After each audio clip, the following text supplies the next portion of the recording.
നമസ്കാരം.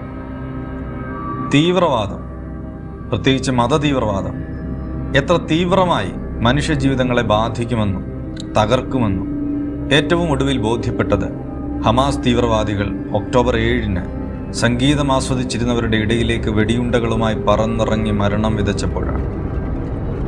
റഷ്യയുടെ ഉക്രൈൻ അധിനിവേശം ഒരിടത്ത് മരണതാണ്ഡവമാടുന്നതിനിടയിൽ മുറിവേറ്റ മനുഷ്യവംശത്തിൻ്റെ മുഖത്തേക്കാണ് ക്രൂരമായ ഈ തീവ്രമത വെടിയുണ്ടകൾ തുളച്ചു കയറിയത്. തീവ്രവാദത്തിൻ്റെ ഇരകൾ ആരാണ്? എപ്പോഴും അത് സാധാരണ മനുഷ്യരായിരിക്കും. തീവ്രവാദികൾ മതത്തിൻ്റെ പേരിൽ മനുഷ്യരെ വധിക്കും, തട്ടിക്കൊണ്ടുപോകും, യുദ്ധങ്ങളിൽ അവരെ മനുഷ്യ കവചമായി ഉപയോഗിക്കും. 2023 മാത്രം നടന്ന തീവ്രവാദ ആക്രമണങ്ങളുടെ ലിസ്റ്റ് പരിശോധിച്ചാൽ ചില കാര്യങ്ങൾ ബോധ്യമാകും. 2023 ജനുവരി 1-ന് 20 പേർ അഫ്ഗാനിസ്ഥാനിലെ കാബൂൾ എയർപോർട്ടിൽ നടന്ന ബോംബാക്രമണത്തിൽ മരിച്ചു. 30 പേർക്കാണ് മുറിവേറ്റത്. അതിന് പിന്നിൽ പ്രവർത്തിച്ചത് ഇസ്ലാമിക് സ്റ്റേറ്റ് എന്ന ഭീകര സംഘടന.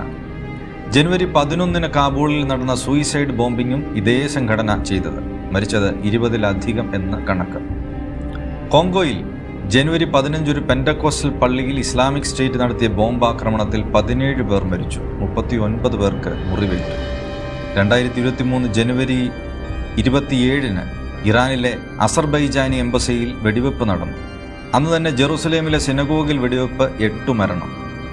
പാകിസ്ഥാനിലെ പെഷവാറിൽ മോസ്കിൽ ജനുവരി 30-ന് സൂയിസൈഡ് ബോംബിംഗ്, 85 പേരാണ് കൊല്ലപ്പെട്ടത്, 220-ലധികം പേർ മുറിവേറ്റു. ഈ ഭീകരാക്രമണത്തിന് പിന്നിൽ പാകിസ്ഥാനിലെ ഒരു താലിബാൻ വിഭാഗമായിരുന്നു. ഫെബ്രുവരി 17 പാകിസ്ഥാനിലെ കറാച്ചിയിൽ സൂയിസൈഡ് ബോംബിംഗ് ആക്രമണത്തിൽ 10 പേർ മരിച്ചു. തെഹ്രിക് ഇ ജിഹാദ് പാകിസ്ഥാൻ എന്ന സംഘടനയായിരുന്നു അതിന് പിന്നിൽ. മാർച്ച് 6-ന് സമാനമായ ഒരു ആക്രമണം അവിടെ ഉണ്ടായി. ഏപ്രിൽ 2-ന് റഷ്യയിലെ സെന്റ് പീറ്റേഴ്സ്ബർഗിൽ ഭീകരാക്രമണം. മെയ് 9-ന് ടുണീഷ്യയിൽ ഭീകരാക്രമണത്തിൽ 6 മരണം. മെയ് 24-ന് സൂയിസൈഡ് ബോംബിങ്ങിൽ പാകിസ്ഥാനിൽ 4 മരണം. ജൂൺ 8-ന് സൂയിസൈഡ് ബോംബിങ്ങിൽ അഫ്ഗാനിസ്ഥാനിലെ ഒരു മോസ്കിൽ 20-ലധികം പേർ കൊല്ലപ്പെട്ടു. മോസ്കിലെ ഭീകരാക്രമണത്തിന് പിന്നിൽ ഇസ്ലാമിക് സ്റ്റേറ്റ് എന്ന ഭീകര സംഘടന. IS-ഉം താലിബാനും തമ്മിലുള്ള ശത്രുതയുടെ ഇരകളായി കൊല്ലപ്പെട്ടത് മോസ്കിൽ പ്രാർത്ഥിക്കാനെത്തിയ സാധാരണ ദൈവവിശ്വാസികൾ. മതവും അധികാരവും ഒരു വിശ്വാസ പ്രത്യയശാസ്ത്രത്തിൻ്റെ ഭാഗമായി കരുതുന്ന ഒന്നിനെ മതമാണെങ്കിലും എന്താണെങ്കിലും രാജ്യങ്ങളും രാഷ്ട്രീയ പാർട്ടികളും എങ്ങനെയാണ് ന്യായീകരിക്കുന്നത്? മനുഷ്യരാശിക്ക് എതിരായ ഫത്വകൾ പുറപ്പെടുവിക്കാൻ മതത്തിന് സാധിക്കുമോ? നാവും ആത്മാവും പണവും പണയപ്പെടുത്തി ആയുധമാക്കുന്ന ആക്രമണങ്ങളെ തീവ്രവാദികൾക്ക് വേണ്ടി മതവിശ്വാസികൾ ന്യായീകരിക്കുന്നത് ആത്മഹത്യാ ബോംബിംഗ് തന്നെയാണ്. 2019 ശ്രീലങ്കയിൽ ഈസ്റ്റർ ഞായറിലെ ബോംബാക്രമണം 250-ലധികം പേരെയാണ് ISIS തീവ്രവാദികൾ തുടച്ചു നീക്കിയത്. ഗ്ലോബൽ ടെററിസം ഡേറ്റാബേസിൽ വിശദമായ തീവ്രവാദ ആക്രമണങ്ങളുടെ കണക്കുകൾ നമുക്ക് ലഭ്യമാണ്. മതതീവ്രവാദത്തിൻ്റെ ഇത്തരം ഭീകര കഥകൾ മണിപ്പൂരിലും ഗുജറാത്തിലും നമ്മൾ നേരിട്ട് കണ്ടവരാണ്. അർമേനിയയിലെ വംശഹത്യയിലൂടെ ഇല്ലാതായത് മനുഷ്യരാണ്. കൊല്ലുന്നതും മനുഷ്യരാണ്, കൊല്ലപ്പെടുന്നതും മനുഷ്യരാണ്. ഈ കൊലപാതകികളിൽ പ്രവർത്തിക്കുന്ന വിഷത്തിൻ്റെ പേരാണ് മതതീവ്രവാദം.